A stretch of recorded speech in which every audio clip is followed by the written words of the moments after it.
What kind of education do you have for your job? I have a bachelor's in biochemistry from Eastern Michigan University. I also have training with the National Forensic Science Technology Center and the Michigan State Police. That was approximately 1 year of testing in biology, for the biology and DNA analysis. Okay. So, So like I said, in a gripping courtroom moment, Shannon Harris, Shannon Harris, the aunt of Nazir Harris, takes a stand. Matter of fact, it's the wrong one. Because we already know who Shannon Harris is. Mm-hmm. The mom with the 5. And had, I don't want to say had custody, but she was with living her. there. Mm-hmm. In the house. So guess we're gonna go with some forensic DNA. But like I said, what we got right here, this compiling video, expert forensic biologist Erica Anderson walks viewers through the fascinating world of DNA analysis, linking key evidence to 2 individuals, Jarvis Butts, Nazir Harris, with 15 years of experience, you heard her say. Anderson explains how DNA swabs from a black hoodie and pink bodysuit offer critical insights into the case as she highlights the strong statistical support behind the machine. I don't know why I put machetes. Well, it's the support behind the matches. Viewers will see how this powerful evidence could make or break the prosecutor's argument. Whether you're interested in forensic science, true crime, legal strategy, the video provides a riveting look at how DNA evidence is used to place together a crime and build a case. Here we go. what kind of training, I guess, do you have to have for your role that you do, and do you do any continuously? Yes, so I had approximately 1 year of training with, I previously mentioned, as well as continuous education, which includes at least 8 hours in DNA specific training, as well as up-to-date journal articles and current technology. Okay. And do you have any certifications or any necessary licenses for this job? No, we don't. Okay. And have you testified as an expert before? Yes, I have. Okay. Where at? Washtenaw County, Wayne County, St. Clair, Oakland County, Federal. Okay. And approximate how many times have you testified as an expert? About 40. And what is it that you've testified as an expert in? On DNA analysis. Your Honor, I move to certify Erica Anderson as an expert in DNA analysis. Yo, Strata, what up? Okay. Thank you, Judge. I want to talk about this case specifically, and when I say this case, I'm referring to lab number MD24-691. Did you author reports as it relates to that case number? Yes, I did. Okay. And what record numbers did you author? Record 4, 6, 8.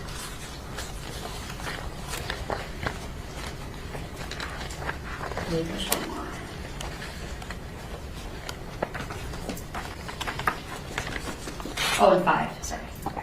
So 4, 5, 6, and 8. Correct. Okay. And, Your Honor, may I approach? Yes. Handing you was marked as People's Proposed Exhibits 22, 23, 24, and 25. If you look at these and tell me if you recognize what I've handed you.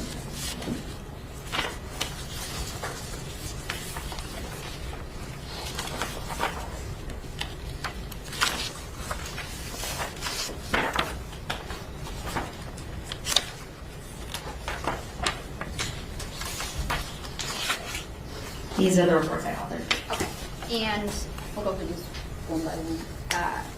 Is People's Exhibit 23, is this a fair and accurate copy of the report you authored as it relates to record number 5? Yes, it is. I move for the admission of People's 23. No objection. Should have been as People's 23. Okay, sorry, and I missed 22. In proposed exhibit 22, is this a fair and accurate depiction of the report that you authored in record number 4? Yes, it is. Move for the admission of Peoples 22. No objection. It'll be admitted. Thank you. And in proposed Peoples 24, is this a fair and accurate depiction of the report you authored as it relates to record number 6? Yes, it is. Move for the admission of Peoples 24. No objection. It'll be admitted. And 25, is this a fair and accurate depiction of the report you authored as it relates to record number 8? Yes, it is. Move to admit Peoples 25. No objection. It'll be admitted. Thank you. Man, this how they hang your ass. Now, These may I damn publish reports. judge? Yes. Thank you.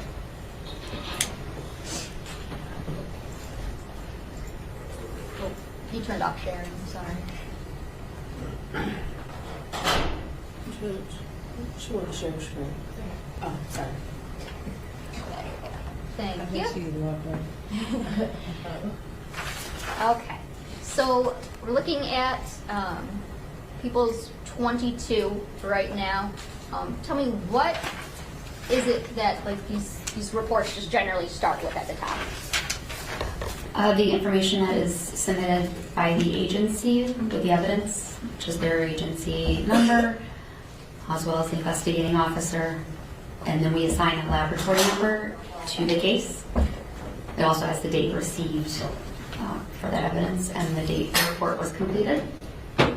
And who comes up with the nature of offense? Do you list that? Does the police list that? The agency, Okay. And what about the victims and suspects? Who lists those? they also list those on the paperwork when they submit the evidence. Okay.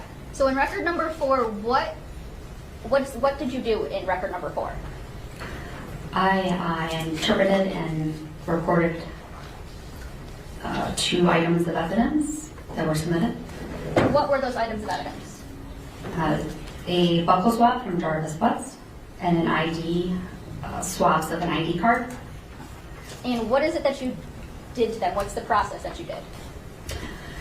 So I'll give you a general overview of the She with the process. ID card. When we receive this evidence in our laboratory, it's usually in a small tube, it's cuttings or swabs from evidence. We then extract the DNA, we see how much is present, and then we make many, many, many millions of copies of that DNA. We can then get a picture of that DNA profile from the evidence or the individual, and we can compare those. So in this case, I received the buccal swab, and for a reference sample or a buccal swab or blood, known DNA from an individual, everyone has 1 or 2 what we call types at each of the locations within the DNA.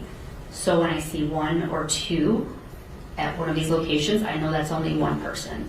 If I'm seeing 3 or 4, 2 people in that sample. So for a reference sample, blood or a buccal swab from the inside of someone's cheek, there would only be 1 individual present because that's directly from that individual. Okay. And what you do, your process doesn't change or alter the DNA in any way, does it? No, everyone has their own unique DNA profile. It is specific only to that person unless they have an identical twin. Every cell in your body has the same DNA profile that is unique to that individual. Okay. So in record number 4, you came up with some interpretations. What does that mean? So when I look at the kind of the picture of that DNA profile, I'll interpret how many people are there and then make comparisons to any known samples and the evidence. Okay. So in interpretation number 1, you obtained a profile from the Jarvis Butts buccal swab. Yes, I did. Okay, and that was sufficient for comparison purposes. Correct. What does it mean to be sufficient for comparison purposes?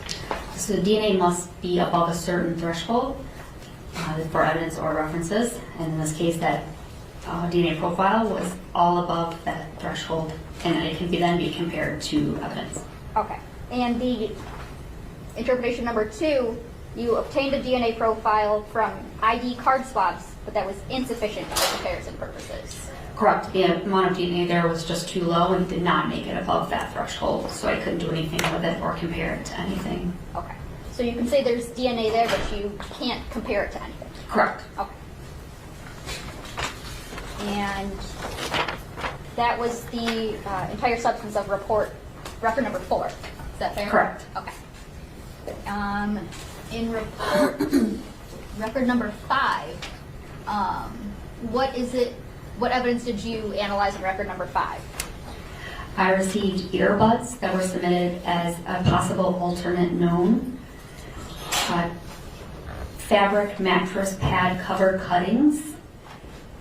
Plastic mattress cover piece. That's it.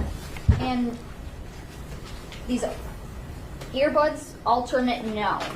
What does it mean? What does alternate known mean? When there isn't a known sample from an individual, occasionally they can bring in, an agency could bring in an alternate known. Usually this would be a toothbrush or something that you knew belonged to them, a comb or something along those lines. And then we could use that as an alternate known for that individual as their That's known crazy. sample. Okay, so They as can get opposed to DNA from just a straight earbuds. buccal swab from them or a hair strand It's from easy. them. Generally, Yeah. buccal swabs or blood samples are used as Or to get references. earwax or on known it, samples. or And the hair in in your this case, ear, or do you know whatever. what alternate known you received? Skin. This is an alternate reference known possibly for the victim in the case. Okay. Would an alternate known, could that also be like a blood card from like birth? Yes, that there are blood spot cards taken at birth that can be obtained from hospitals to be used as known samples. Okay, so it'd be a known sample. Correct. Okay. And your results in this case, in your interpretations, you stated there was a DNA profile obtained from the earbud swabs that was not sufficient for comparison purposes. Is that the same thing that you were saying?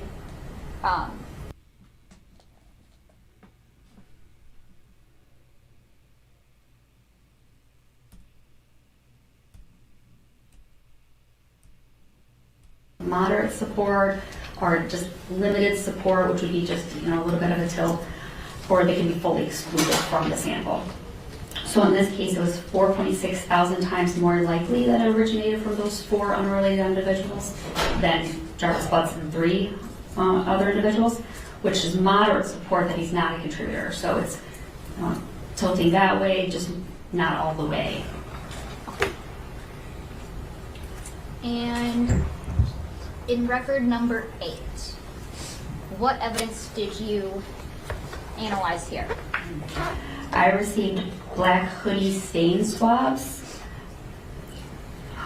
another set of black hoodie stain swabs, black hoodie swabs, pink bodysuit stain swabs, pink bodysuit swabs, as well as Najee Harris blood card. Okay. Trying to keep Now, DNA what for everything. kind of testing did you do in record number 8? The same as the previous records. Okay, and that's autosomal DNA? Yes. Okay. Now, going through this, you were able to have a sufficient amount of DNA for comparison for Najee Harris's blood card? Correct. Okay. And in your first or your second interpretation, this is as it relates to black hoodie stain swabs, but this is the 5AD stain swabs. What were your hypotheses here? So I determined that there were 2 individuals in that black hoodie stain swab, the first one, 5AD, and if I would compare each of the known individuals to the sample. So initially it would be Jarvis Butts, and on one unrelated unknown contributor, and then on the other hypothesis would be 2 unrelated unknown contributors. So based on those results from the black hoodie stain swabs, it was approximately 460 times more likely if it originated from Jarvis Butts and an unknown contributor than if it was from 2 unrelated unknown contributors. And this provides moderate support that Jarvis Butts is a contributor to the black hoodie stain swabs. Okay. And you can't say what that stain was, can you? No. Okay. And then you said you did one for Jarvis Butts, then you did one for Messiah Harris. Correct. So when comparing Messiah Harris, it's approximately 3.7 million times more likely if it originated from Messiah Harris and one unrelated contributor than if it were from two unrelated unknown contributors. And this provides very strong support that Messiah Harris is a contributor to the black hoodie stain swabs.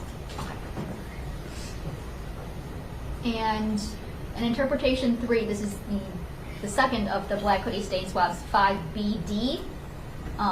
When they're separated like that, when you have like 5BD and 5AD, does that tell you that they're different parts that are being swabbed, different areas? Generally, it will be two different stains on the same item, but the person that actually took those swabs, they would best be able to describe where they were collected from. Okay. So as it relates to 5BD, the black hoodie stain swabs, what did you find there? That was one individual in that sample, and it genetically typed as female. And so if that's the case, what was your hypothesis then? So comparing Messiah Harris to that sample, it was 3.6 octillion times more likely if it originated from Messiah Harris than if it was from an unrelated unknown contributor. And this provides very strong support that Messiah Harris is the contributor to that black hoodie stain swab. And then I compared Jarvis Butts as well, and he's excluded from it to his single source samples. Okay, and would that be because you found that it was only from one individual genetically typed as female? Correct, yeah. When comparing him, he was excluded. Okay. So he ain't getting no When DNA you on say that damn hoodie. octillion, not a math person, how many zeros is that? That Octillion. is 27 zeros. God dang. So Okay. that pretty much means it's her. And in interpretation number 4, we have just black hoodie swabs, and that's 5CD. And you have two analyses here. One with Jarvis and one with Messiah. What did you find as it relates to the comparison with Jarvis? So the black hoodie swabs, and generally these are taken to see who may have possibly worn it or skin cells opposed to stain swabs. So I determined that this was from 3 individuals. There were 3 individuals in that sample, and at least one of them genetically typed as male. And when comparing it to Jarvis Butts, it was approximately 2.1 million times more likely if it originated from Jarvis Butts and 2 unrelated unknown contributors than if it originated from 3 unrelated unknown contributors. And this provides very strong support that Jarvis Butts is a contributor to the black hoodie swabs. And what about the Doing dirt in comparison the black to hoodie. Messiah? When comparing Messiah Harris, it was 97 sextillion times more likely if it originated from Messiah Harris and 2 unrelated unknown contributors than if it originated from 3 unrelated contributors. And this also is very strong support that Messiah Harris is a contributor to the black hoodie swabs. And Well, how many zeros after your sextillion? Sextillion is 21. 21.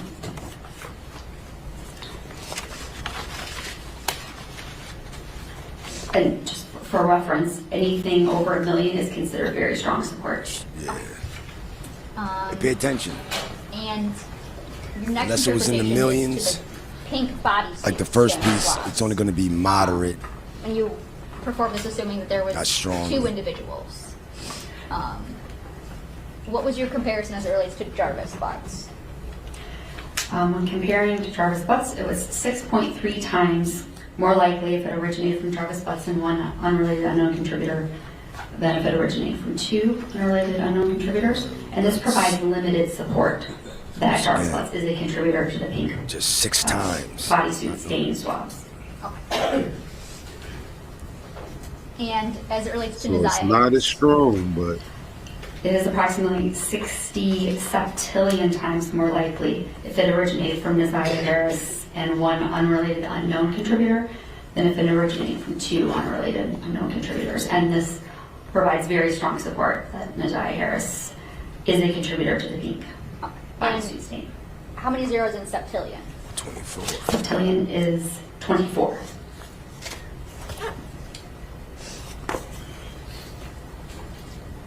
And then you So we know it's she interpreted, wore it. the pink bodysuit, just regular swabs of it. And you determined that there was 2 individuals, at least one was typed as male. Correct. Oh shit. Tell me your comparison with Jarvis Butts. So it was 24 trillion times more likely if it originated from 2 unrelated unknown contributors than if it originated from Jarvis Butts than 2 and 1 unrelated unknown contributor. And this provides very strong support that Jarvis Butts is not a contributor to the pink bodysuit swabs. And you had Okay, said he wasn't on that previously, just the swabs of items, you said they're more related to like a wearer ID type thing? Generally, if it's a possible stain, blood stain, semen stain, it'll have the word stain. It's just swabs of. Generally, it is just swabs looking for who was possibly wearing that item. But I did not take the swab, so Fair that enough. person would be able to tell exactly. And for the comparison with Najaya Harris, what did you find there? It was 150 sextillion times more likely if it originated from Najaya Harris and 1 unrelated unknown contributor than if it was originated from 2 unrelated unknown contributors, which is very strong support that Najaya Harris is a contributor to the pink bodysuit swabs. 21. And I think we said 21. previously that was 21 zeros. Sextillion, yes. Okay. So that's hers, but Jarvis is not on And- that. What were your findings as it relates to interpretation number 7 of the fabric mattress pad stain cover? So in the earlier report, we did not have a known sample from Najaya Harris, so I went back and compared her to those previously submitted evidence samples, one of which was the fabric mattress pad cover stain, which she was excluded as a contributor to that stain. Also, don't keep going. Yeah, you can be. Also to the plastic mattress cover piece swabs, which if you'll remember that was 4 individuals. When comparing her, it was 430 million times more likely if it originated from 4 unrelated unknown contributors than if it originated from Najaya Harris and 3 unrelated unknown contributors. And this was very strong support that Najaya Harris is not a contributor to that plastic mattress cover piece swabs. The final was the shower drain swabs. That was also 4 individuals. And that was 13,000 times more likely if it originated from 4 unrelated unknown contributors than if it originated from Najaya Harris and 3 contributors. And that was strong support that Najaya Harris is not a contributor to those shower drain swabs. Okay. And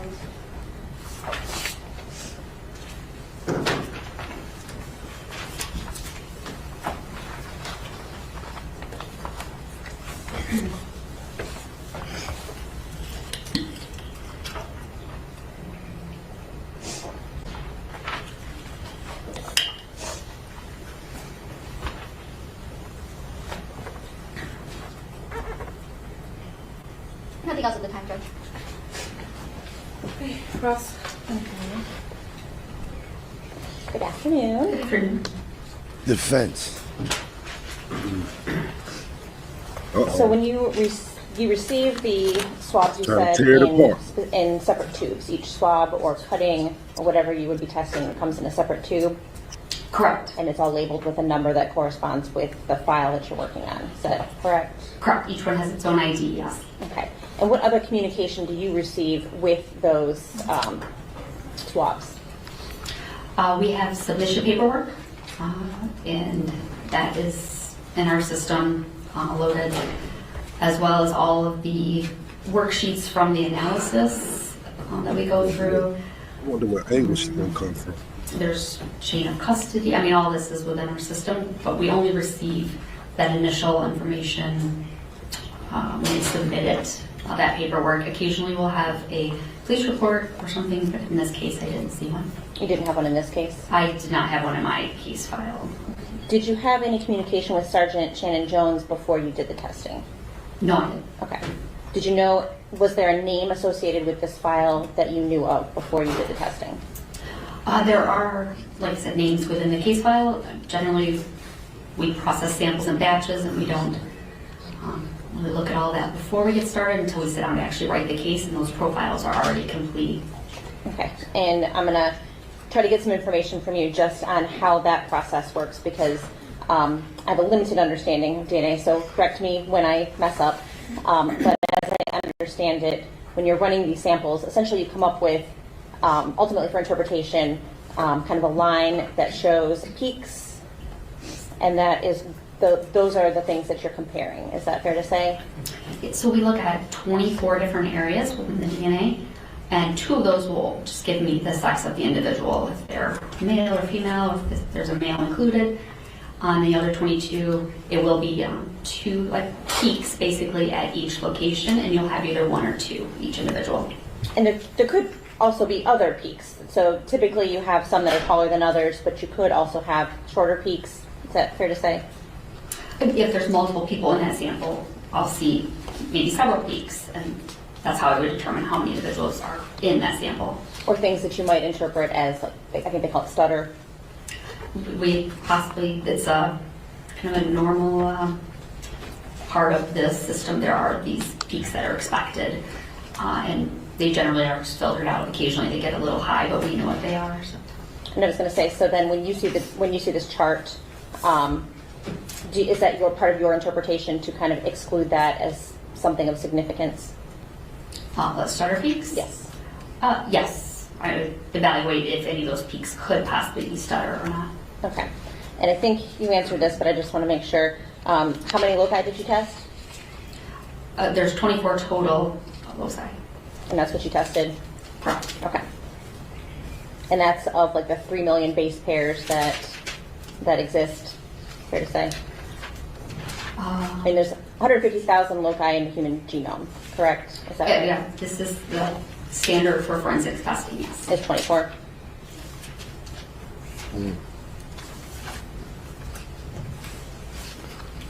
And so I think you indicated in almost all the things that you tested, they were mixed samples, except for the 2 initial, the buccal swab and the ID card. Is that fair to say?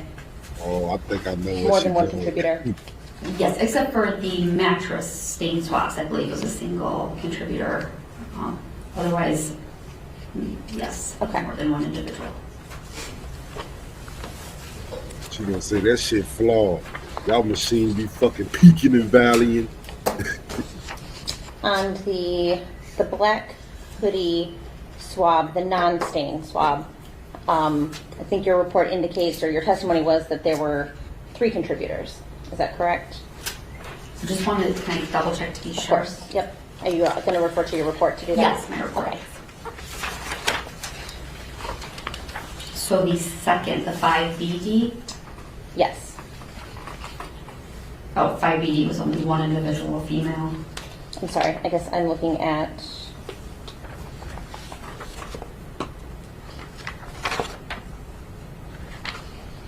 The hoodie swab's not the stain, you said? Correct, Yes, yes. that was determined to be 3 individuals present. Okay. And I think your report says that at least one was male. Correct. I can't determine how many males, just that at least one is male because there was a variety in the sample. Okay. So fair to say there could have been 2 male contributors and 1 non-male, 1 female contributor. Yeah, all I know is there's at least one in those 3. Okay.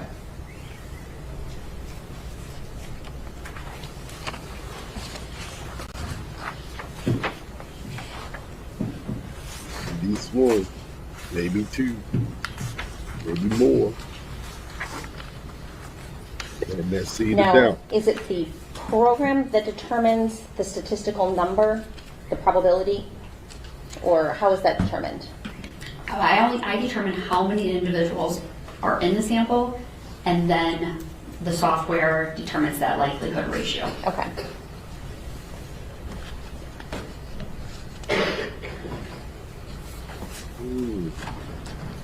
Because you're only receiving swabs or cuttings, you don't actually see pictures of what the items are that the stains came from or the swabs came from. Is that fair to say? Or do you? They are in the case file. I did see them in this case. So sometimes I'll look at them, and sometimes I'll just write the report unless there's a need to see them. They're not always provided, but Do those pictures indicate to you where the different samples might have been taken from, or the swabs may have been taken from? yes, the pictures in this case were taken by the previous analyst that provided the samples to me. So she would have actually examined the evidence itself, took the pictures, as well as where any swabs or cuttings were taken. So the previous analyst would be testing for genetic material in general. Is that fair to say, like saliva, blood, semen, stuff like that? She's the one Yes. that's making that determination. Yes, she would do any body fluid testing, such as blood, semen, saliva, and then any swabs of just for skin cells. Okay. DNA can degrade over time, fair to say?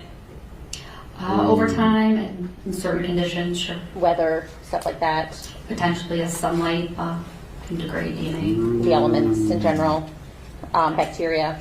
Yes. Okay. And so when it degrades, does that mean that the DNA molecule itself is breaking down? Yes, it's degrading, yeah. And what is the impact of that on a DNA test? It could just be lower than it would have been. So there's still a profile, it's just lower. We also see a very specific pattern when something is degraded, where it, instead of peaks kind of being nice and straight, they kind of ski slope off. So we can identify it. Okay. Could it mean that you get an incomplete or a partial profile? Sure, yeah. Was that a factor at all in any of the swabs that you tested in this case? I didn't see any very specific, that pattern that I was talking about. I didn't see that. Some of the samples are lower, so they may have been possibly, if they were in the elements, degraded or diluted. Okay.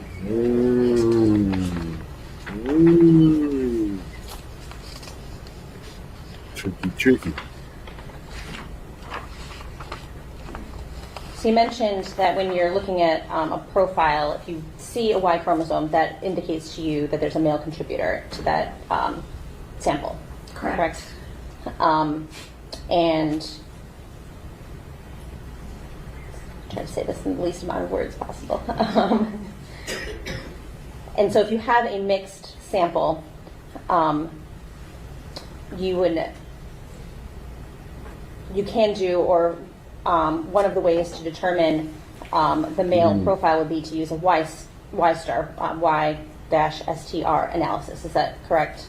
Yes, we do offer testing that specifically looks at only that Y chromosome in our lab, and I don't perform that testing personally. Somebody else would perform that? Yeah, so when we need it, they will perform it, yes. And what would indicate, or what would determine when that would be needed? in your lab? Generally, it's in samples where it's a mixture from, usually from a female, let's say a body swab, and there's so much of her DNA, it's overwhelming the small amount of male DNA present. So they can do this testing to only look at that Y chromosome so that that large amount of female DNA kind of isn't in the way. And so this would be done for something like skin cells or saliva or some DNA, some genetic material that's not specific to males. Is that correct? Like you wouldn't need to do that kind of a test on semen or something that's only going to come from a male. It's any sample where there's just an over, a large amount of female DNA, but a very small amount of male DNA is generally when we use the testing. Okay. Would you use it if there were multiple suspected male contributors? I don't want to speak to that test, like when we would use it, since I don't do it. Okay. Would it be, is it possible to use that, or would that be helpful in general? I have no idea. Okay. You're not familiar with? No, I mean, I have the basic understanding, but since I don't actually perform it and I'm not trained in it, I don't want to speak to it. Okay. Is it the Y chromosome DNA, is that passed down to male offspring? But the male profile, so you're talking about the YSTR profile, it would be the same? Correct. Yes. Okay, from a father to a son. Correct. Okay. And that's the Y star DNA, right? The Yes. Y short tandem repeat. Correct, yes.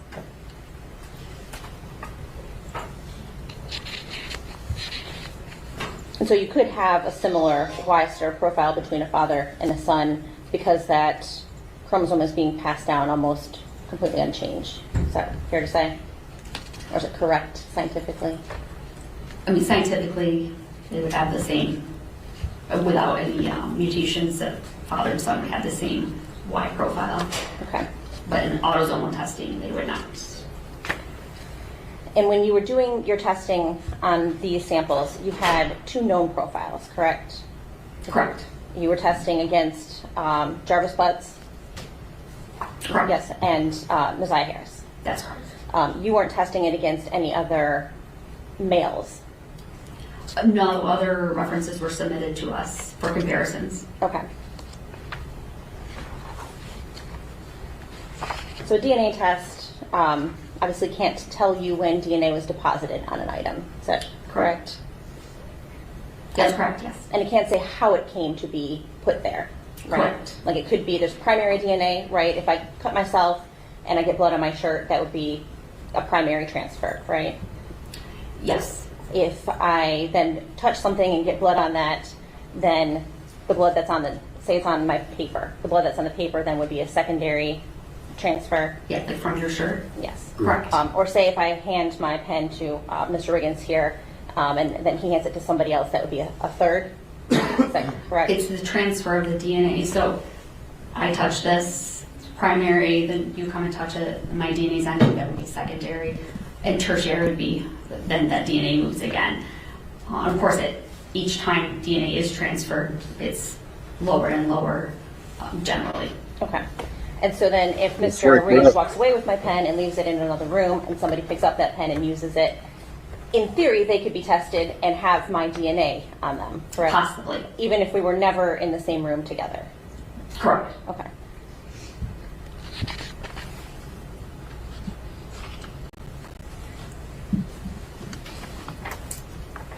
Transfer can occur also even like in a washing machine, right? Possibly. So if clothes are washed together, which is kind of illogical, right? You're washing something, but in reality, my clothes and Mr. Riggins' clothes could be washed together, and his DNA could transfer onto my clothes just by virtue of being washed in the same cycle. Correct. Okay. Wait just a second.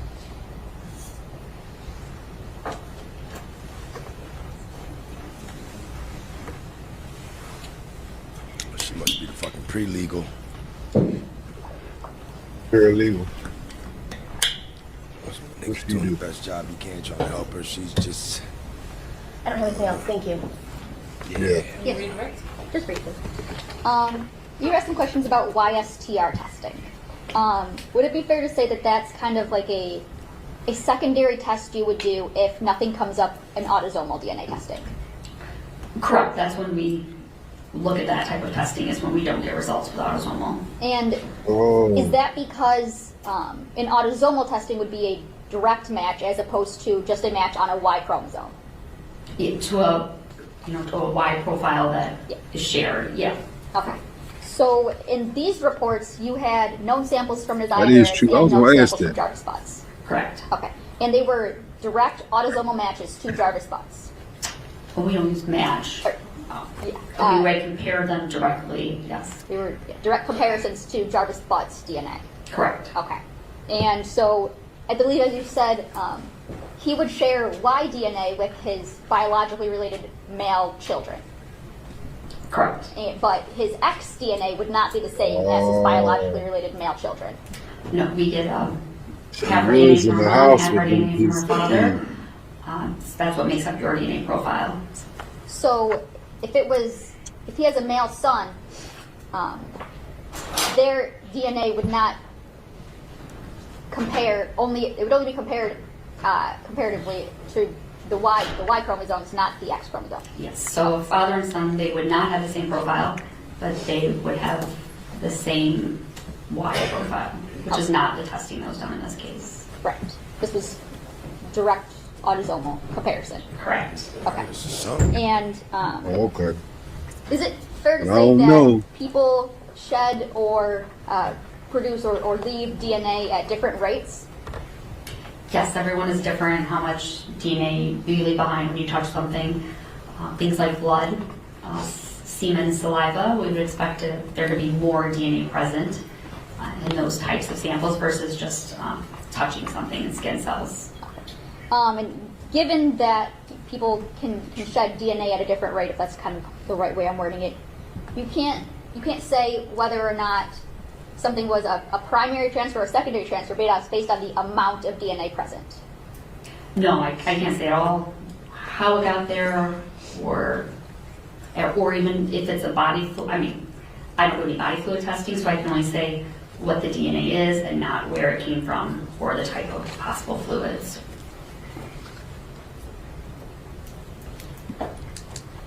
Nothing further, Judge. Thank you. Thank you. All done. She's pretty bland, basic. She's not about to give what this next guy is about to give, which is a detective. He's going to talk a little bit, but at the same time, you best believe there's going to be interrogation, room evidence in this next video. And see, Judge, if we could do one more. that DNA, yeah, it's like At least you one. kept saying a male was At this time, present. people call Lieutenant George. But they gotta have Jarvis DNA. It ain't necessarily a match.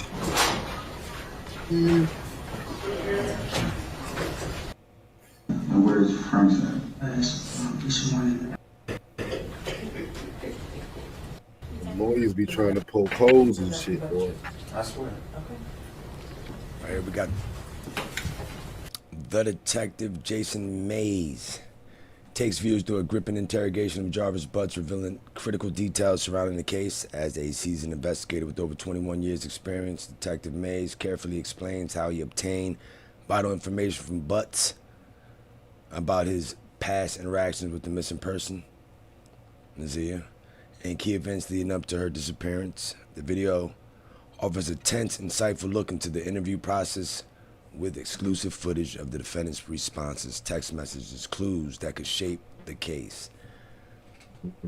We're about to find that out. He's going to talk a little bit, obviously introduce himself, discuss what he's done, his notes he's already compiled, and then we're going to get into the interrogation, which all be in this right here. All right, let's go, Mr. Detective Mays. Jason Mays. Jason Mays. Thank you. Good afternoon. Could you please state your name for the record? Detective Jason Mays, And how are you employed? with the City of Detroit Police Department. And how long have you been employed as, in the city of Detroit? A little over 21 years. Is there a specific unit that you're assigned to? Homicide. And I'm going to take you back to February 15th of 2024. Were you working that day? I was Okay. When you working alone or with a partner? with a partner, And who's your partner? Detective Lisa Johnson. And what is it that you were assigned to do that day? I was tasked with interviewing an individual. Okay. And do you remember the name of the individual that you were supposed to interview? Yes, Who was that? Jarvis Butts. And do you see the person that you interviewed in the courtroom today? I do. And can you point to them and tell me the color of the clothing that they're wearing? The gentleman sitting behind the fence with the green shirt on, the mask. Your Honor, would the record reflect that the witness has identified the defendant in this case? So reflected. Thank you, Judge. And where did this interview take place? Detroit Police Department headquarters. Okay. And who was all there in the interview? Myself, Detective Johnson, and the defendant. Okay. And how was it that Mr. Butts was there? He was brought there by officers, I believe. And was Mr. Butts in custody for your purposes at that time? No,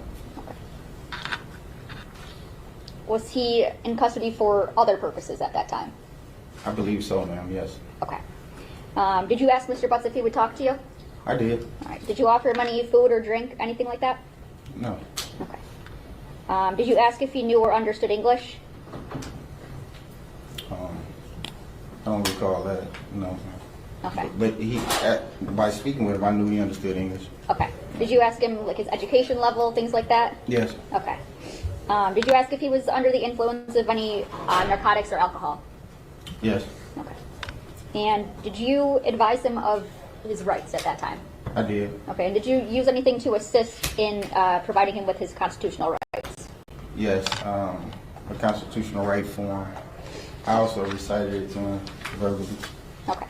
And Your Honor, may I approach? Yes. Any good Marcus Peoples proposed exhibit 20. And explain what it is I just handed you.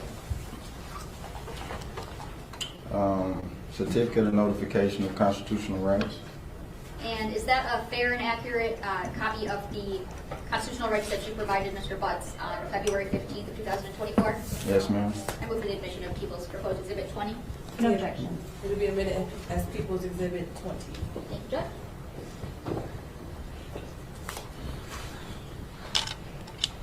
Fred, what up?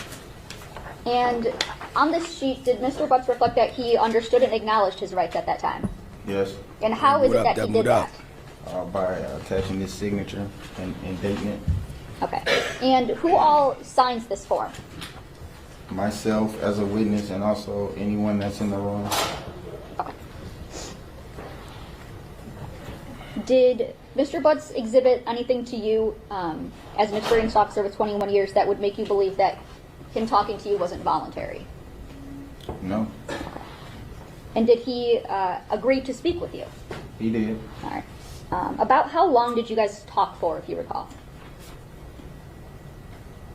I would say the interview may have been a total of maybe a couple hours, 2 hours. And were there any breaks in between that time? Yes. Okay. And was this interview recorded in any way? Yes. How was it recorded?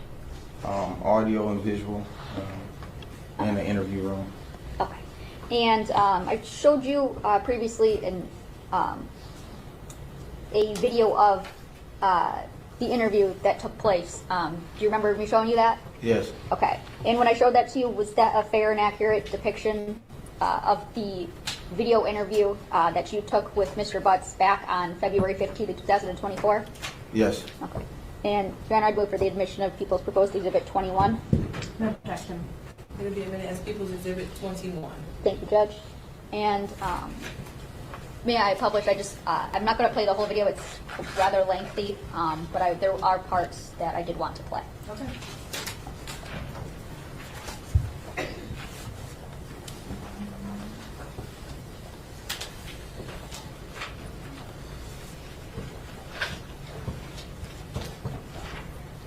Now, first, detective, I'm sorry. Did Mr. Butts give you a phone number that he used? Yes. Okay, and do you recall what phone number it is that he gave you? I would have to review my report, but I believe it's 313-585, something or other. Okay, would reviewing your report refresh your memory? He would. Do you have your copy or? Yeah, I have a copy. Okay.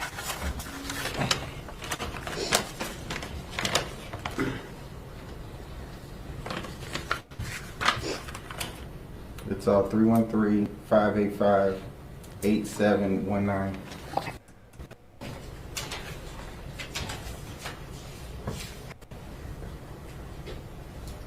I'm going to play at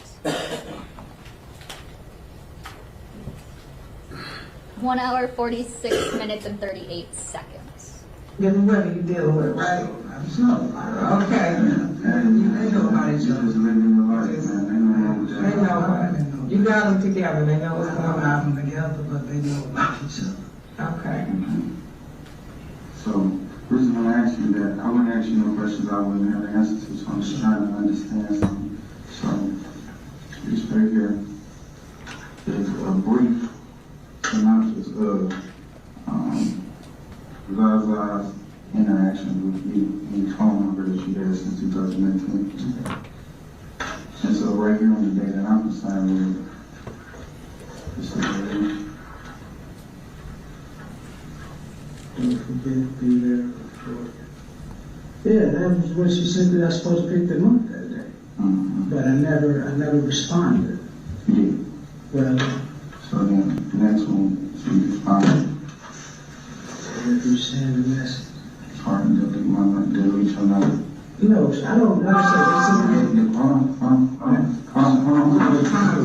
Before you explain, just forget the time, say back to back. cool, yeah. And we in school. In school. And then right here, she tells you to respond, okay. That's what she said. I did receive it. So, and you said, okay. Yeah. Alright. Okay. So, Going over his text messages. I was on the conference, they were sending me. And pausing at 1 hour, 48 minutes and 7 seconds. I want to go backwards in time.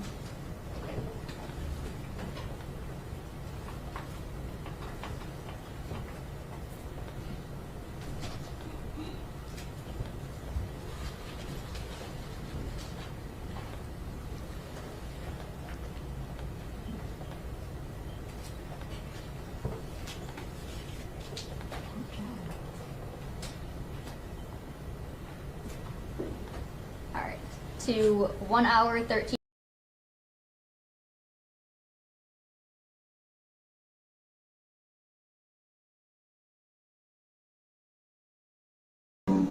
Your original date was what was your original date?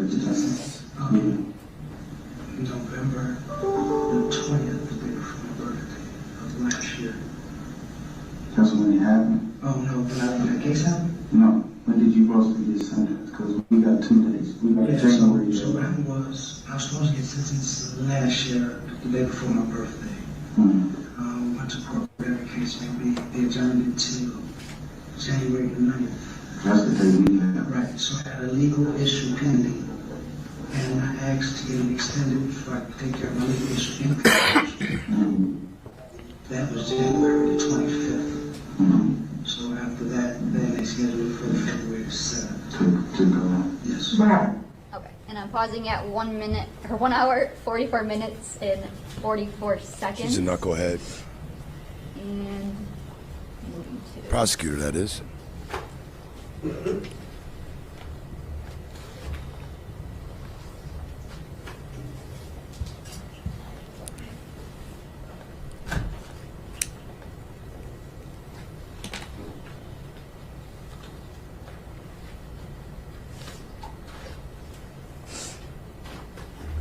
One hour, 15 minutes and 52 seconds. Alright, so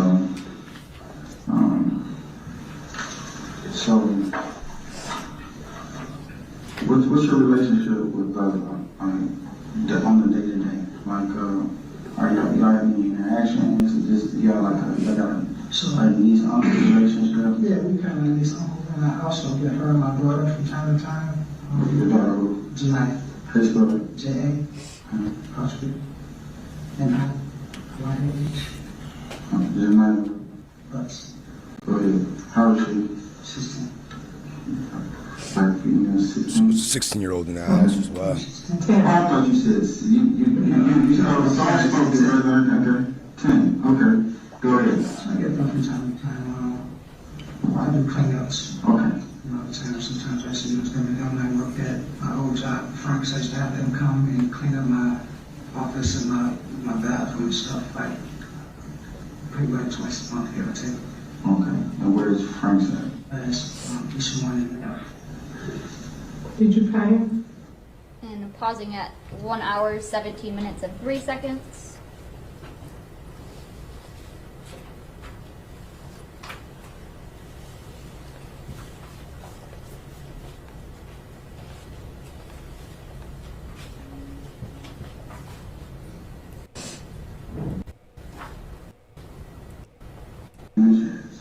So, And I'm starting at 1 hour, 22 minutes and 1 second. that's your password to the line. That's official. It's a face recognition.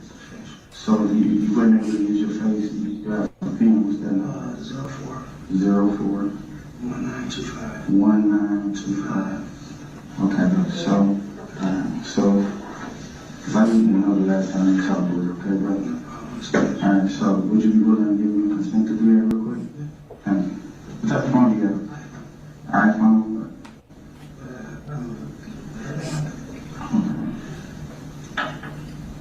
Yeah, man, that's what I thought. You looked at me like, what kind of?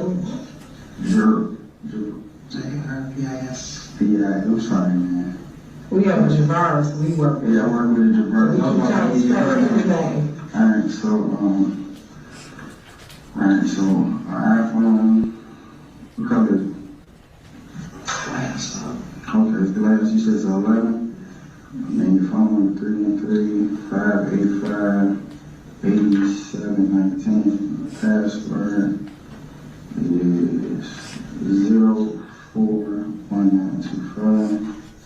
And something, so. When the last time you used that phone? Right before I got locked. Okay. Effectively morning before I turned myself. Okay, did you cut the phone off or is it still on? I turned it off. It's still on this rise, company wise. Company wise, right, okay. Where did you leave the phone? It was actually with one of my girlfriends, man, because she brought Oh, He's referring to the girl that dropped him off the 9th, which is the ex-fiance who dropped him off, who he was with, when he had to go in on the 9th. So she got the phone, and she's been demoted to girlfriend. I don't understand. I can't understand. Yeah. Oh, I heard you say baby mama, 13 kids, fiance. Baby mama, 13 kids, fiance. You live with who you live with? That's the fiance. And you got a girlfriend. Okay, player. You want to define heartbeats? No, man. Okay. She got jokes. She used it before Okay, player. Okay. So she had your phone. She had your phone. From my understanding, the police have my phone. Now, who did they get it from? Her. We asked because we don't know this info. From my understanding, they conducted a raid on her house. Okay. Why they raiding her house? I don't know, that's the same thing. But she had the phone. But the phone was in her possession. Okay. So, And that's where you left it, when you got locked And in. my jacket in the car. Okay. what type of girl? So, What color? and Okay, I'm gonna go check. Is that your car or her car? hers. Oh, okay. Pausing at 1 hour, 24 minutes, and 50 seconds.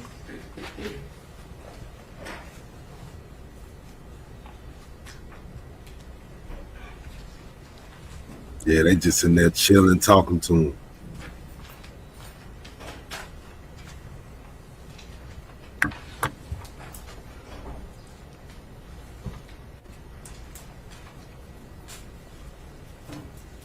Seconds. To the sex and whatever the case may be.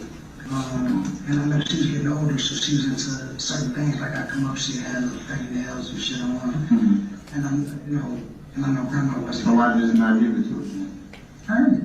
Okay, so that's what I'm saying. So the value is a mentor right Yeah, there. so earned it. So you mentor, would you talk to her then about anything? Depending on certain other things, I would actually have a school and nothing serious, like I say, I really got too much in family business. And I'm paying, like I said, everything that you had to do, you had to earn it.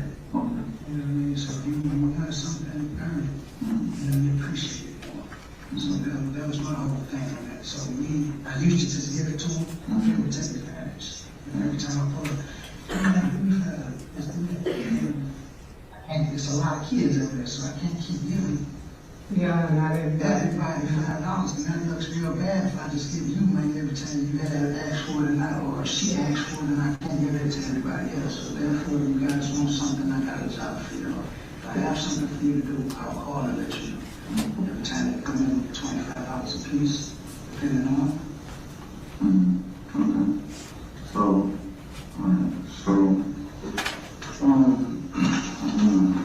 You let your dick make you a slave, nigga. Come in here talk about all these kids you done had now.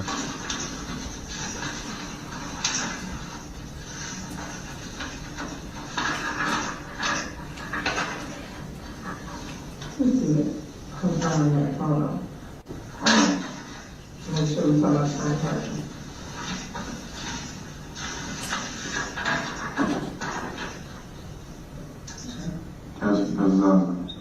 What's her girlfriend name? Right. You know about when that picture might have been taken or where? Does she look like that last time you saw her? What she look like the last time you saw her? She had long braids, long braids. Any color in braid? I don't know. Matter of fact, I mean, she's been in her the last time I saw her. Okay. So it wasn't even done, so I don't even know what it was. But You talking about back and forth between the house? last time was very basic. So she wasn't back and forth. Got a different version. I'm gonna start at the same part, more clear audio. You're not feeling that shit. Confirming that photo. Second. Make sure we talk about the same person.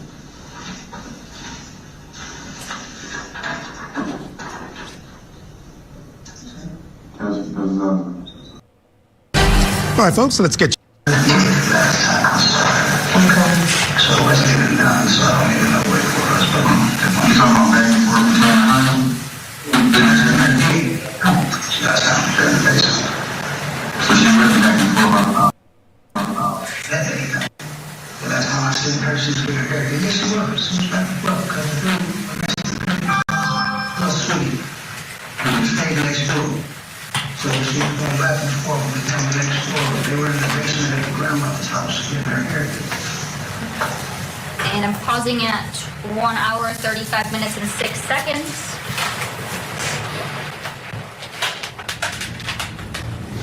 All right, so here they're fast forwarding. Remember, this is a preliminary hearing. There's no jury. This is just for the judge. So this is something you can do in a preliminary hearing. Let's get back inside. Not that I don't remember, like I said, not that I could recall. But the day my phone, I'm not very quiet. So, you can just these phones.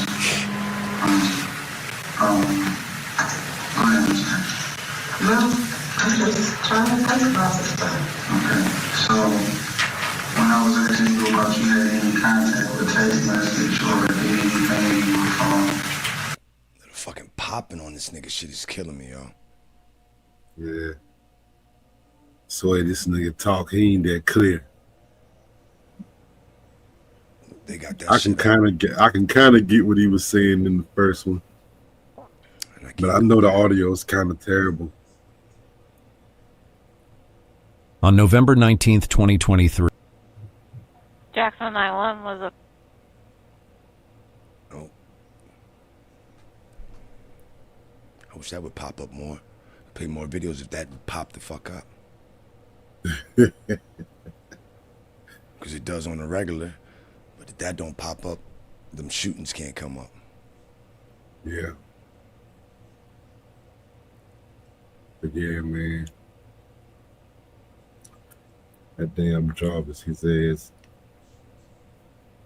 getting there under the damn gun. No, he in there fidgeting. Talking about all these damn kids and all this money he get. Man, you made your dick make you a slave, bro. You want us to feel sorry for you because you got to hand out $25 to everybody you see. You think? You know about when that picture might have been taken or where? You handing out $25 to 20 motherfuckers is a lot, What ain't she it? look like the last time you saw her?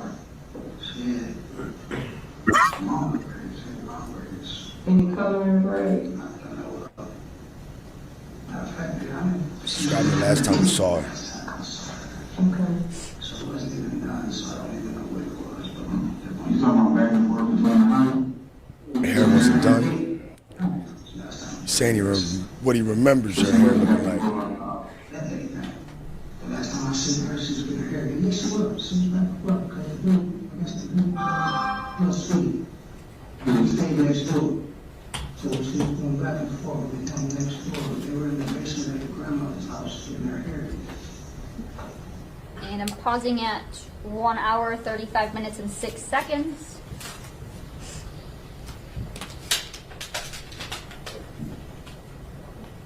Not that I don't remember, like I said, not that I can recall. But it being my fault, I'm over there quiet.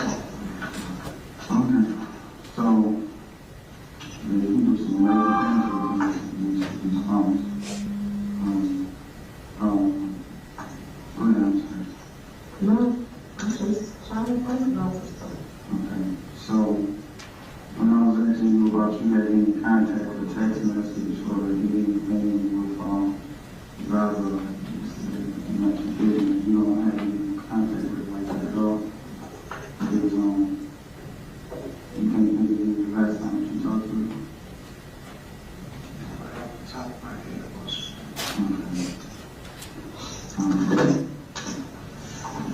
Were you supposed to meet her?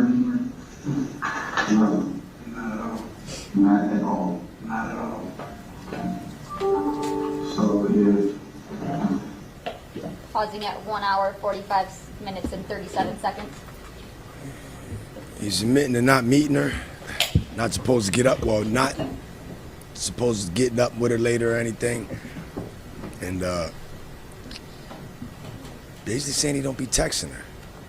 Yeah, last I seen her, she was at her grandmama's house getting her hair done. Playing at 1 hour, Like, nah, 15 bruh. minutes, and 44 seconds. Nobody don't believe that. So, not accusing you nothing, but some of the stuff we can't just. I gotta ask you. So I can do a lot. So can you kind of help me out, like what went on today, or point me in the right direction? I'm not saying no, I'm not saying that. What I'm trying to say is what happened. Like, I can't tell you that. Like I said, why would she be texting you that if I wasn't moving? So if he's moving, I'm supposed to be at the house. it's okay. Her and my daughter. So that's I was picked them up at that house, at that grandmother's house on Bedford. Like I said, from time to time, I had Joshua, and I did tell them today, The location she didn't put at my grandma's house. it was supposed to be that because they got out of school whatever time. I was waiting on my daughter to get out of school. I don't pick them, I don't pick one of them without the other. I don't mind. I don't pick one of them without the other. It wasn't. And pausing at 1 hour, 51 minutes, and 54 seconds.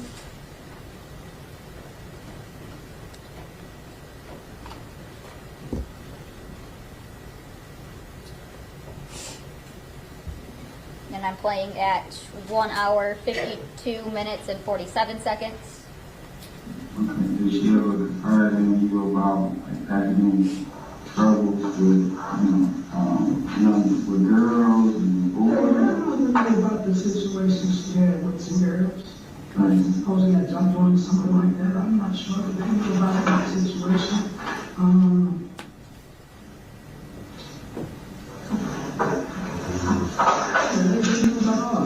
I'm still a big man. I can't do this. I'm very glad that I got it.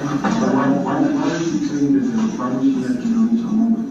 So what are you talking about when she was talking about the number that she called me from. Like I said, they call from different numbers. The auntie, this text now shit. So right. So my number. So I can get your number. I don't know why she would say my number, but anything that we do, like I said, it's always like that. When they call me from text now numbers and all that bullshit. So I'm assuming she was seeing Text now numbers. Everybody know that text now app. Switch your numbers up. My phone is what it is. Everything is in my phone. Y'all have possession of my phone. Take a look at it. Go through it. So I don't know what that's about. I don't know why, but she said give me my number. Showing them actual text messages. You saying that you didn't need a word? I promise to Jesus, I didn't even Promise to Jesus. Promise to Jesus. Like I said, she sent me that text message. I was supposed to pick them up. We never had a chance to anything because Who you know in your plan? is that one number that we were going to stop next night. On the night? Yeah, we were going to stop. I don't know where they did. And I'm pausing at 1 hour, 54 minutes, and 42 seconds. It's minutes and 53 seconds. She knew that she was supposed to come to me. Did you tell little mother or anybody that she was just, listen. I told my child's mother that I had to, that she had texted me. That Yes. to meet you. Yeah. I just told her she had texted me and I asked what number was this. She was like, I don't know. I gave her the number. She said she didn't know what number that was. So you see that y'all had correspondence today. Playing these games. Yeah, from the same number. What does it say? So, It said, what you doing? all right, that's you. That was me saying what I'm doing? She's saying that she asked me you was at work and you was telling what you doing. Good. What are you doing? So y'all have back and forth conversation. Not like that, though. So, like I said, they called me when I had jobs, and I told you when they had my had But I jobs. guess the way that beginning is coming in, I'm just trying to understand. So you're trying to catch No, you wait. Listen, bro, I'm putting at the beginning of the conversation, you asked did you ever speak with her on the phone or text message? And you said that you either speak with the grandmother or you speak with your child's mother. Or they call me, and tags me and harass me, and I call the grandmother and let them know that they did that. But here, we're having back and forth conversations. Okay, what is the conversation? And I'm pausing at 1 hour, 58 minutes and 23 seconds.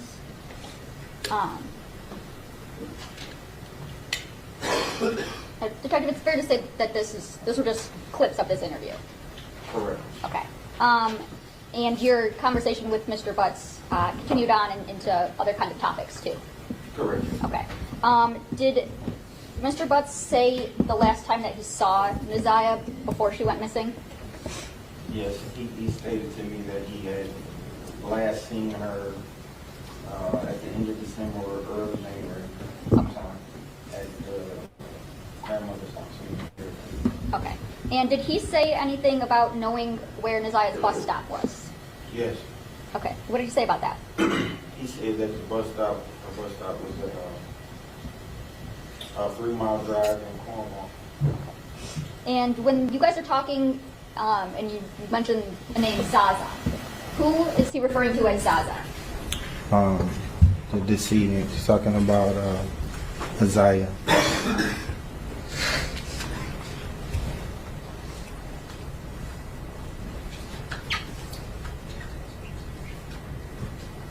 And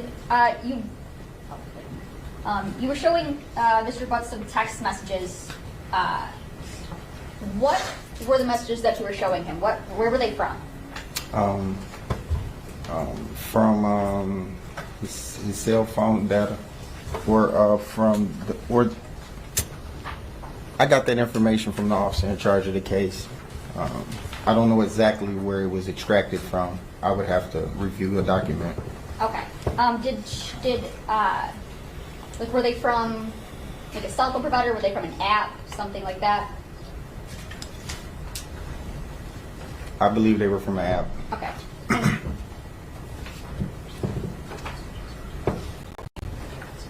And was it your understanding that those were messages between Mr. Butts, the defendant, and Naziah Harris? Absolutely. Okay. And the photo that you showed Mr. Butts, where he identified Naziah Harris,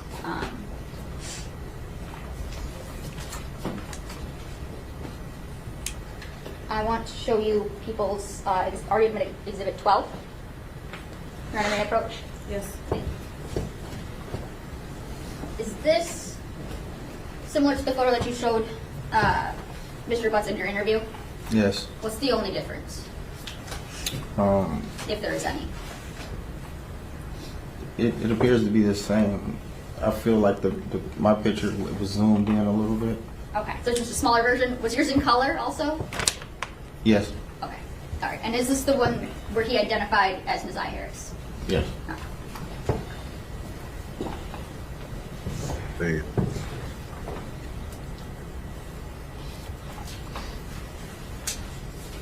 Nothing further at this time, Judge.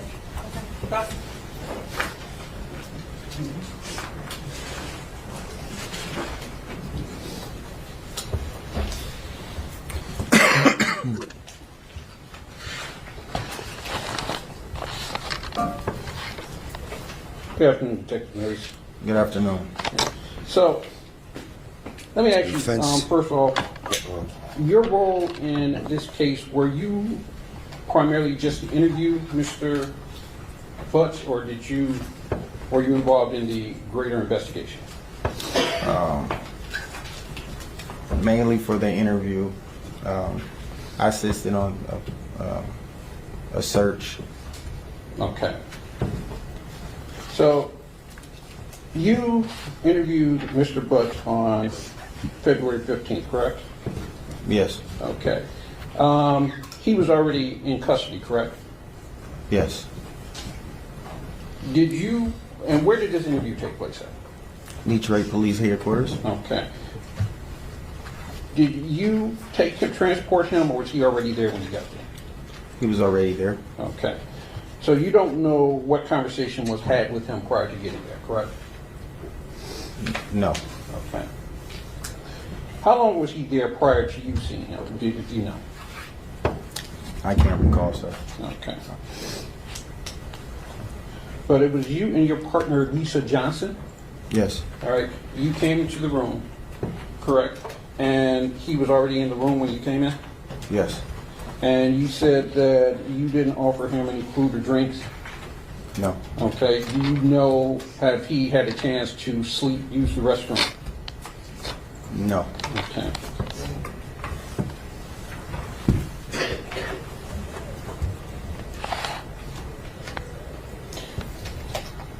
So you begin the interview with the reading of his constitutional rights. Yes. All right. And you said you believe he understood English. He understood everything you said, correct? Correct. And you read the rights from him. Yes. Did he read them to you, or did you read them to him? I recited them to him first. Okay. And then I asked him to go over it and read it himself. Okay. You didn't have him read them out loud? I can't recall. I can't recall. No. All right. And he initialed behind each one of those, correct? Yes.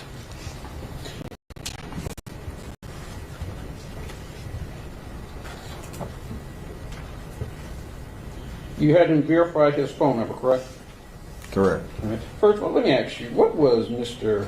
Butt's demeanor at this time? Demeanor, initially it appeared to be forthcoming. Okay. So he appeared to answer all your questions, correct? Yes. Didn't hesitate in answering any of your questions. Y'all look it up. No. All right. And it was a conversation between the two, correct? Yes. And you said this interview took place over 2 hours and 15 minutes? Is that Like right? you see, you know where they're going. He hadn't used the I feel it was about a couple bathroom. hours. Yes, sir. Okay. He hadn't ate nothing. So you asked him about his cell phone. Deprived. Yes. He gave you the cell phone. He gave you his number, correct? Yes. And he even signed off to say, yeah, go ahead and search my cell phone, right? Yes. Okay. Now you asked him about January 9th, correct? Yes. And he told you he did not do, he had a legal issue up in Clinton Township. I'm Yes. sorry, he had a legal issue, excuse me. Yeah, he said he had a legal issue, yes. All right. Did you check and verify whether or not that was true? I did not. Okay.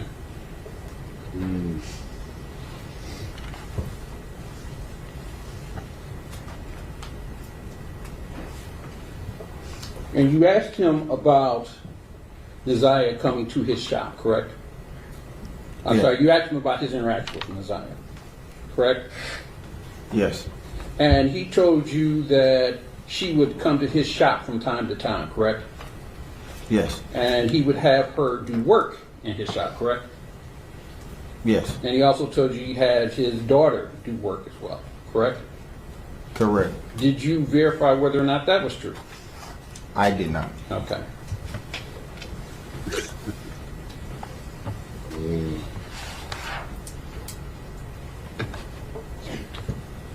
You asked him about a bus stop, correct?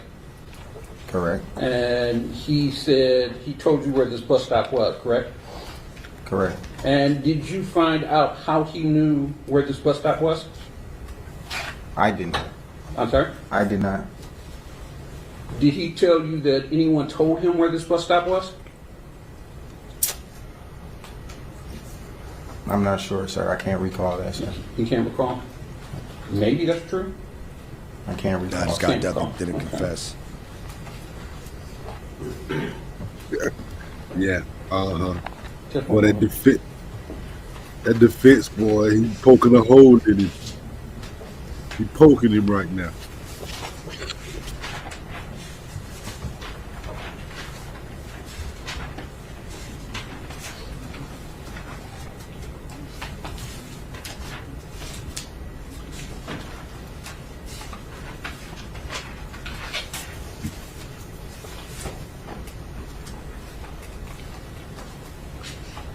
Yeah, I have no further questions. Can we redirect? No, Judge. Okay, thank you. You're done.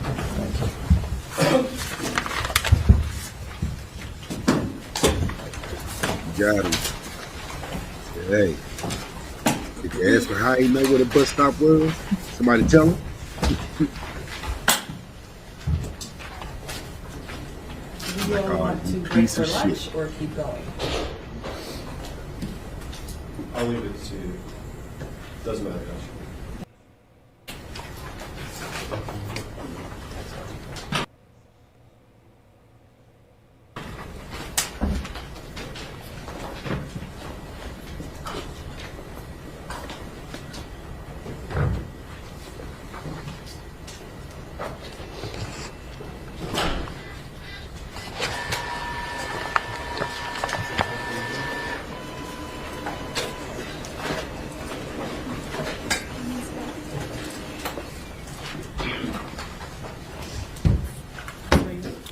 Lieutenant George Harris, Oh, Detroit Public Schools Police Department. May I proceed, Judge? Yes. Yeah, they went to them first. Sir? George Harris. He They has went to digital them. evidence. This lieutenant has the digital evidence, text messages, social media accounts, and recovery of the belongings What as do you well. do currently for a living, sir? He's going to reveal I'm all a this school stuff. safety liaison. Okay. And going back to January of 2024, where were you employed at that time? Detroit Public Schools Police. And what did you do for the Detroit Public Schools Police Department at that time? I was a lieutenant. And assigned to an investigative division or something else? I was in charge of the Western Patrol Division and our intelligence unit. Okay. And did that include, at least on the intelligence unit side, some investigatory roles? Yes, it did. Okay. And were you involved in the disappearance and homicide investigation into Neziah Harris? Yes, I was. And how did you become involved in that, sir? The initial report came in that she was missing. A detective was assigned to it. She liaisoned back to me that Neziah had a social media account and had communicated through text now. So anytime there was a cyber-related nexus or anything having to do with cell phones or digital communications, I was the person who had handled it with the district for years. And what is the reason you would handle the sort of cyber or internet portions of investigations? I have the training and experience. And as part of the investigation, did you do an initial search warrant to TextNow? Yes. Okay, and did you get an initial return for that? Yes. Okay, and were those from the dates of January 8th, 2024 to January 26th, 2024, if you remember? That sounds Sounds correct. about right? Yes. Okay. It didn't go back before January 8th at that time, correct? That's correct. Okay. I will come back to that in a second, but You see what up? the initial agency investigating Neziah's case, was that Detroit Public Schools Police Department? That's correct. Okay, and when did that investigation begin? January 9th, her grandmother reported her missing. One of our officers, Officer Wolf, I believe it was, went out to the school, took the report. Canvas was done. Detective Gardner was assigned to the case. And then from there, she liaised with me, and I started making my notifications and started working on it from the... You said January 9th the report was made? The 10th, I'm sorry. The 10th? Okay. So that's when the investigation began, and that's when you became notified of this case, correct? Correct. And did the investigation stay with the Detroit Public Schools Police Department for the entirety of until today? No. When was it transferred, and to who was it transferred? It was transferred to Sergeant Shannon Jones sometime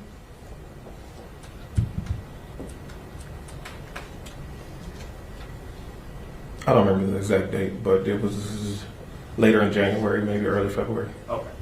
So we're getting closer to that 30-day mark. Around a month? Yes. Okay, and what was the reason it was transferred to DPD?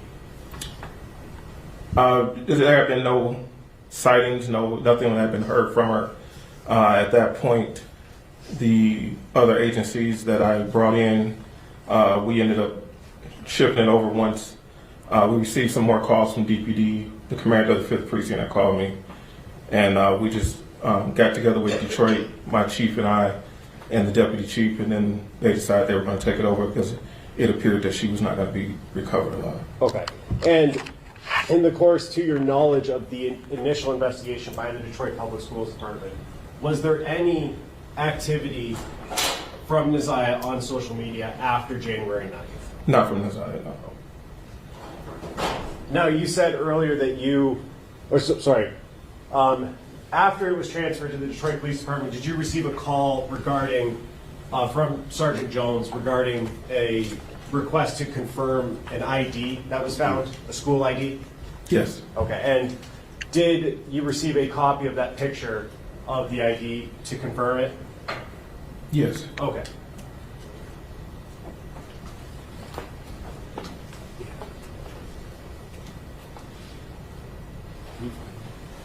And the picture that was sent to you, did you confirm that as Nizaya Harris' grade 8 identification card?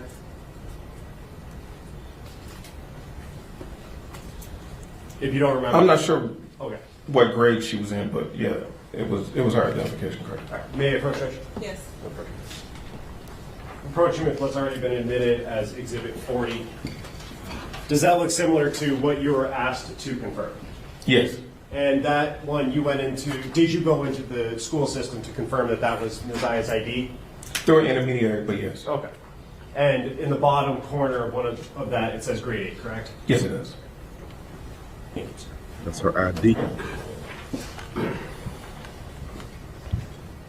And you had said earlier that you did an initial search warrant to text now to receive some messages, correct? It started out as exigent circumstance request, but yes. Okay. And may I approach again, Judge? Yes. Just the last page of the ones that I'm approaching with what's already been admitted as Exhibit 16.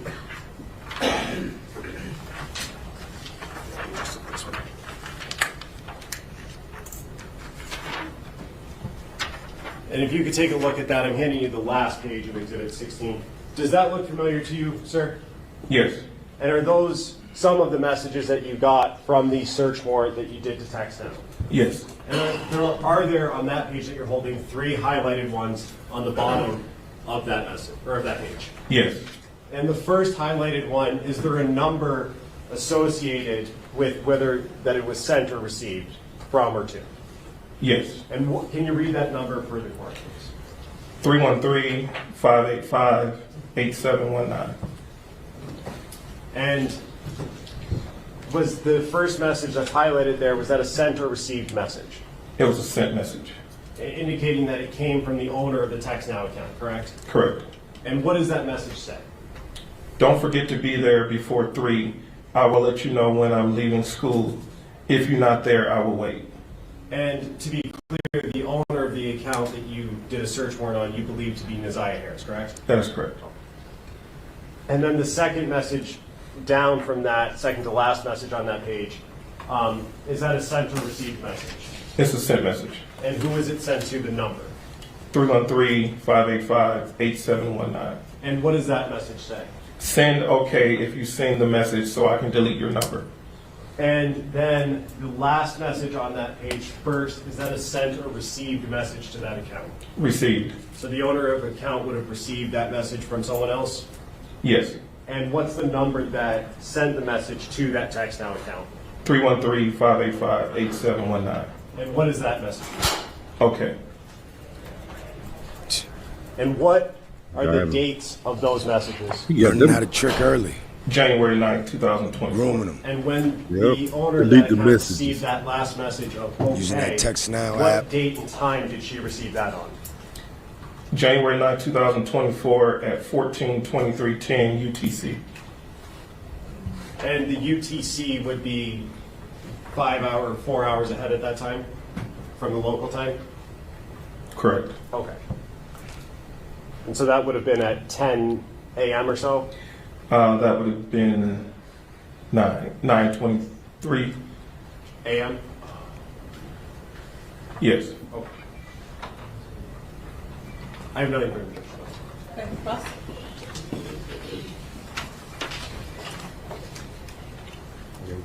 It's time for the cross. Is it Sergeant Harris? I'm sorry. It was Lieutenant It Harris. was Lieutenant. I'm sorry. I want to get that right. So, did you learn about this case through Detective Gardner? You learned about it from somewhere from the school, or how did it land on your desk? Can you? So the grandmother went to the school. The school called Officer Wolf, who works that area, and then whenever we have a missing student, we always dispatch a detective. Okay, so it was Officer Wolf who was initially dispatched to the school. Correct. To do kind of an initial intake or interview, Yes. so to speak. Okay. And you're familiar that he did that? Yes, he generated a report and did that, and then Detective Adele Gardner took over from there.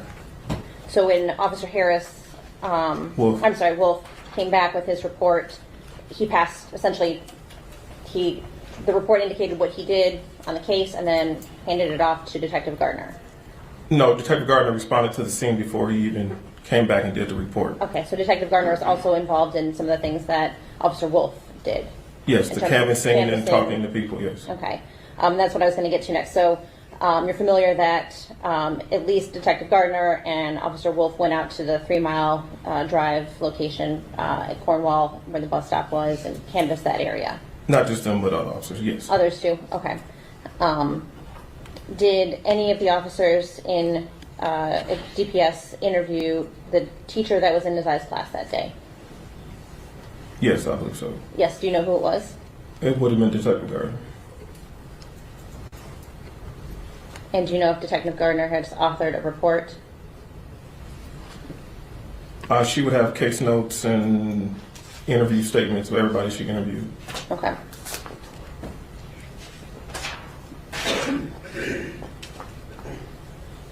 Did you follow up on anything that Officer Wolf did or that he left open in his report to do? Not personally, I was just directing the efforts of Detective Gardner as whatever guidance she needed or help. Okay. And one of the things that she requested of you was to do the search warrant for the text now? The text now, Instagram. Okay. And did you receive anything back from Instagram?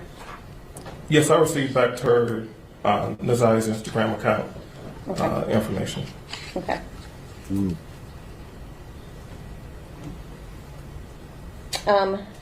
Now, ultimately, you came into possession of Nazai's laptop. Is that correct? You talking about the one she uses at school? Correct. Yes. And how did you take possession of that?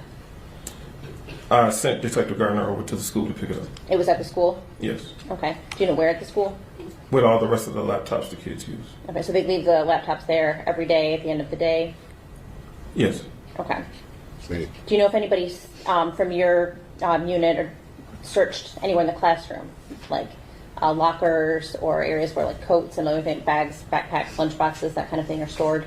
That would have been standard to have to search where her locker was, her classroom, any of that stuff. It would have been We would standard. search the whole school to make sure that we found kids hiding in the school before they were going missing. So we would search the entire school surrounding area, that route to and from school, things of that nature. Can you say for sure that that was done here, or just that should have been done because That was, should have been done. Okay, but you can't say for sure that you didn't do it. I didn't go to the scene. Okay, and you haven't read a report that indicated somebody else did it. Is that fair to say? That's fair to say. Okay. Cross. Now you also were shown a picture of Messiah's 8th grade ID card from the school. Yes. Okay. Do you know when that ID card was issued to Messiah? It should have been the beginning of the school year. Okay. So then it would have been end of August?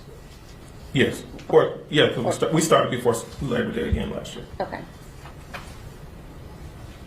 Other than the warrant and giving the laptop over to DPD, did you do anything else yourself in this case? Yes. What else? Went back out to the school, interviewed some students, got some more information from some of Naziah's friends, different from what they had given earlier. Spoke with her little sister,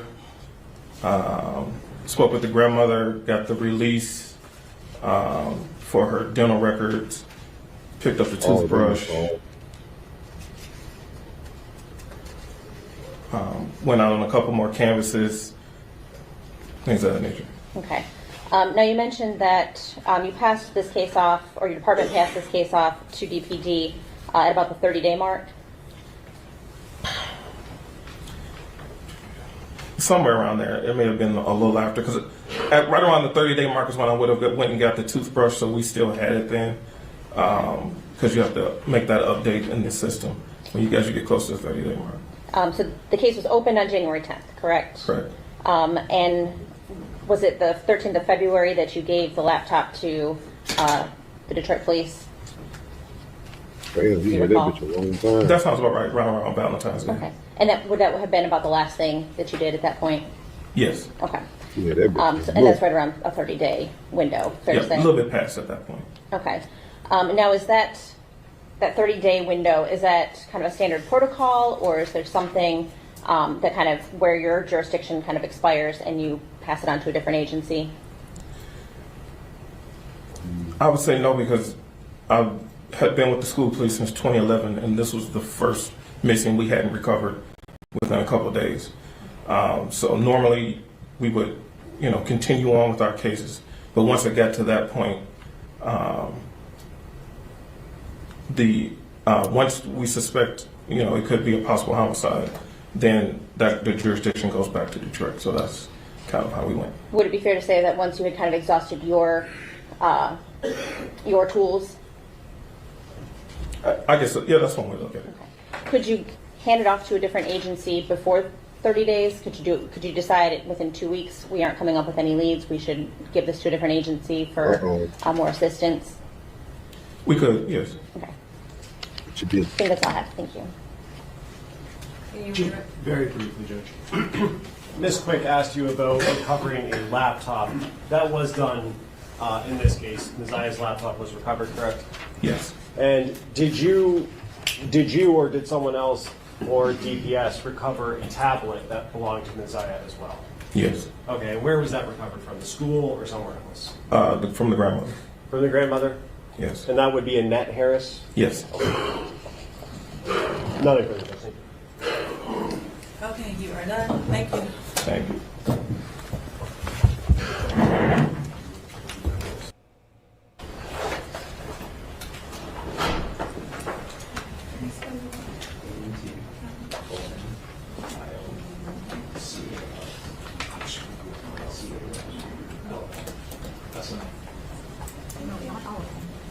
Do you swear to tell the truth, the whole truth, and nothing but the truth? I do.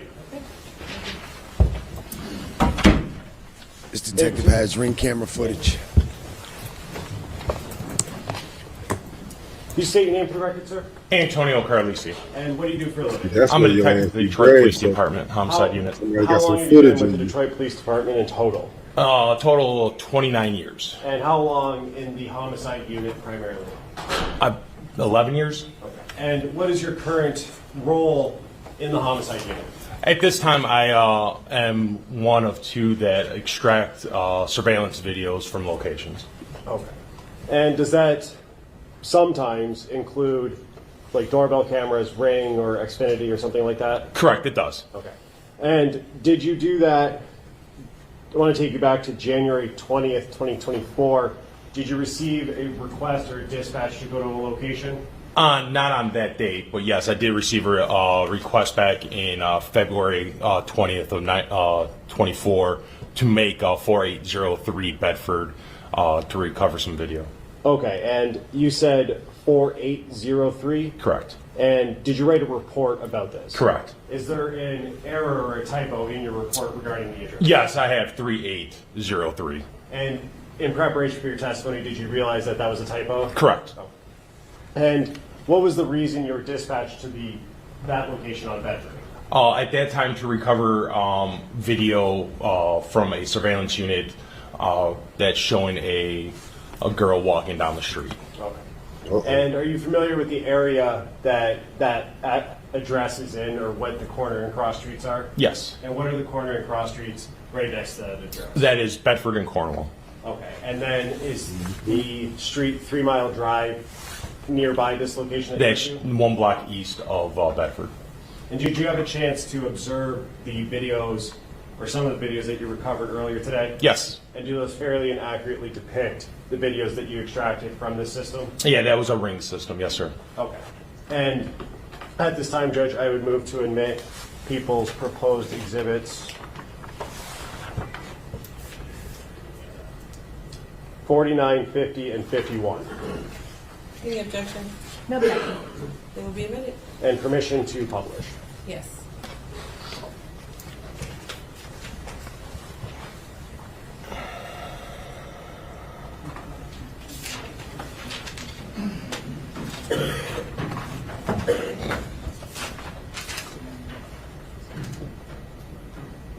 And playing exhibit.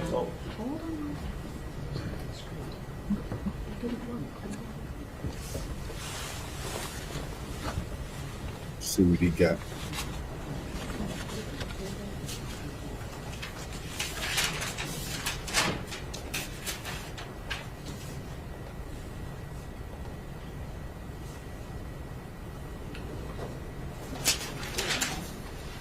Playing exhibit 49 from the beginning.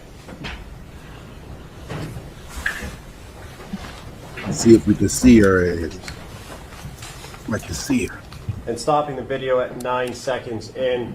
I'm not going to ask you to narrate what we're seeing in the video. I just want to lay some groundwork as to what we're looking at. Did you see that bus go by on the right side of the screen?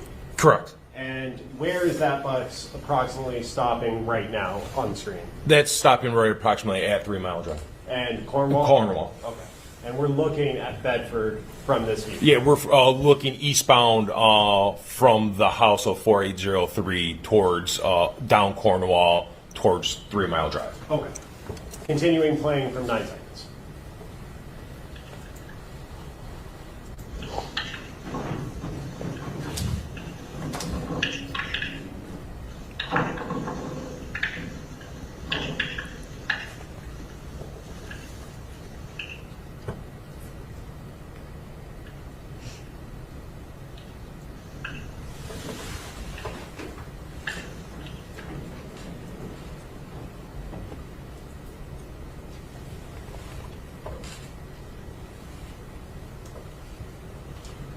And moving to exhibit 50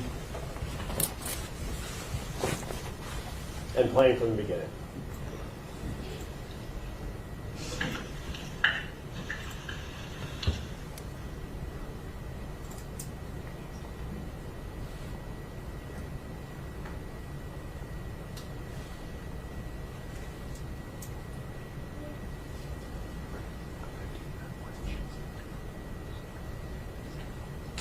And moving now to exhibit 51. She's in the top right corner walking across the street and just showing it from the beginning to right here. And stopping Come all the way at across. 6 seconds into the video. Detective, is there a timestamp on this video that you can see or that you know of? There is a timestamp. Can you see it on the screen right now? No, sir. And is it being obscured by the zoom Standing in the bottom right corner? Correct. Very good.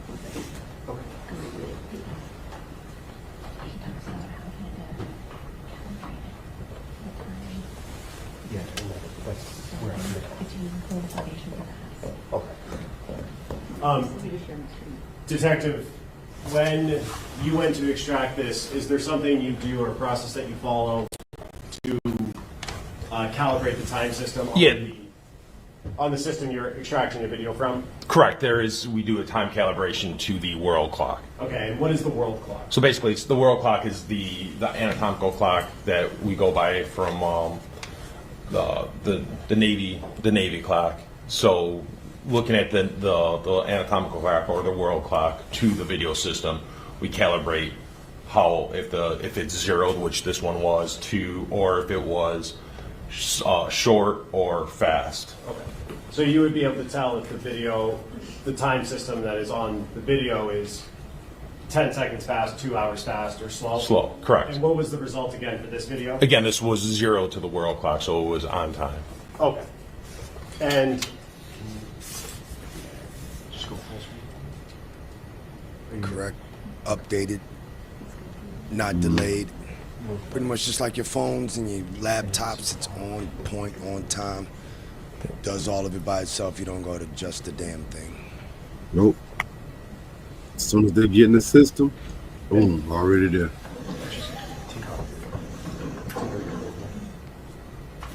I'm at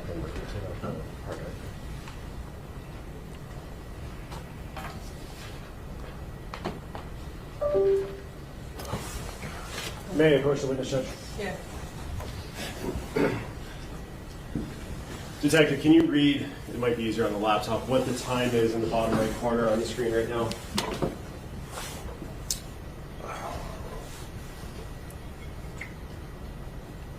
Once it's still covered up. So that time is, and I don't have my glasses, it is January 9th, 2024. I believe it's 14:54 and some seconds. And 14:54 would be around 2:54 p.m. on the 9th of January. So almost and all 3. Of these videos have that timestamp? Correct.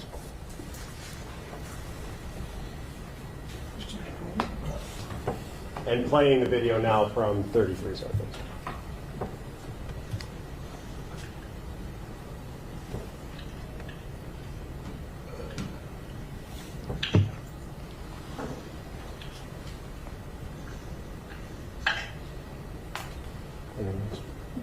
Two 54, she going to meeting.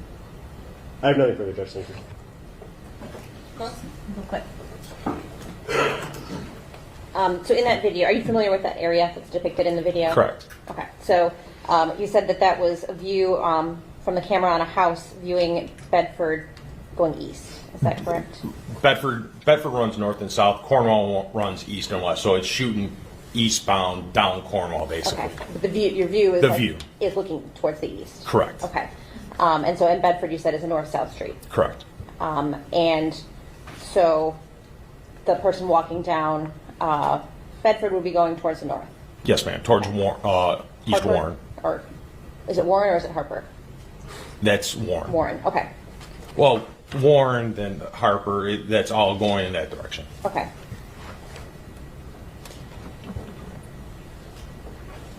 More in peace, Joy.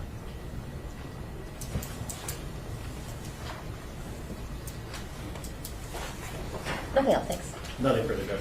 Okay, you're all done. Thank you. Thank you, ma'am. Peace, Joy, what up?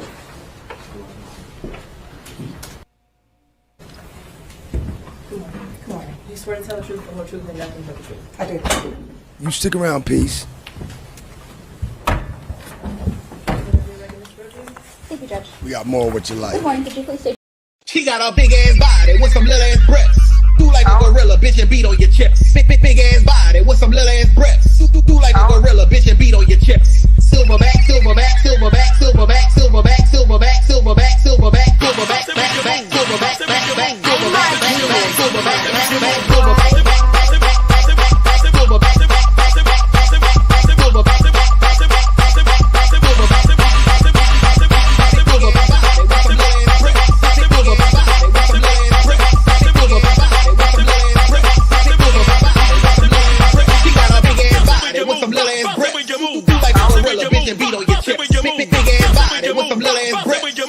like a gorilla, he can beat him with this. Silverback, silverback, silverback.